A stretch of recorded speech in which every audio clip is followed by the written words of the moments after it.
What's going on, everybody? So I was recently told that I haven't done a childhood memories video in a while, and I think it was back in March that I did my first one. So I wanted to do a second one for you guys. So one of the things I was into as a kid was Crazy Bones, and I don't know if you can see them that well, but they're basically little plastic figures. They each have a name. There was Eggy, New Wave, and I can't really remember a lot of their names. There was actually a game that went along with it where you were supposed to line them up on the floor and then flick them across the room and try to knock them over. We never played the game. We just collected the Crazy Bones.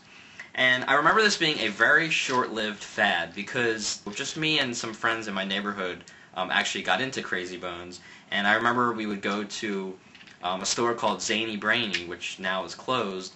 But we would get them there, and we would basically trade and try to collect the whole series. And then once I had the whole collection, I just put them in a container and put them in my closet because there was nothing else to do with them.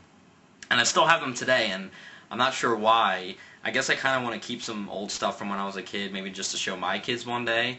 You know, look, Johnny, I used to play with little plastic Crazy Bone things. They'll probably look at me like I'm insane, but you know. Something else I was into, which also was a very short-lived fad, at least where I came from, was Pogs. And I actually have my Pogs here, and I'll take some of them out for you.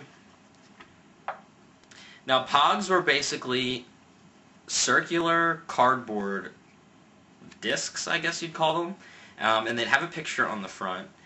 And the game that went along with it was you were supposed to stack them up, and then you would take a slammer, which I have here. This is actually metal, so it's got some weight to it. And you would put the stack on a table, and then you would take the slammer and you would slam the top of it, and then they would all fall down and flip over. And then it was either the ones that stayed face up you kept, or the ones that turned face down you kept.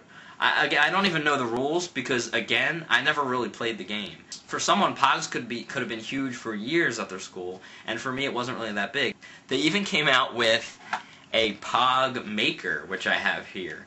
And what you would do is you would put a Pog in this thing, and it would have like a sticky top, and you would put it in, and then you would put like a picture or something from a magazine or whatever, and then you would turn the dial and it would cut it out and stamp it on the top of the Pog. And then you would take the Pog back out and you would have a Pog of your own with your picture on it if you wanted to. You know, my select group of friends and the schools that I went to, Pogs and Crazy Bones weren't a huge thing. Looking back at the fads that we had, you know, when I was younger, little cardboard discs, little plastic cheap figurines, I mean, we've definitely come a long way now with some of the newer fads that are definitely a lot more advanced and high-tech. But I want to hear from you guys. First off, did you ever hear of Pogs or Crazy Bones? And were you into them, or are you into them now? And if you were into Crazy Bones and Pogs, do you still have them? Are you going to plan on keeping them? So thanks again for watching. Don't forget to thumbs up this video. Thanks for subscribing, and I'll see you guys soon.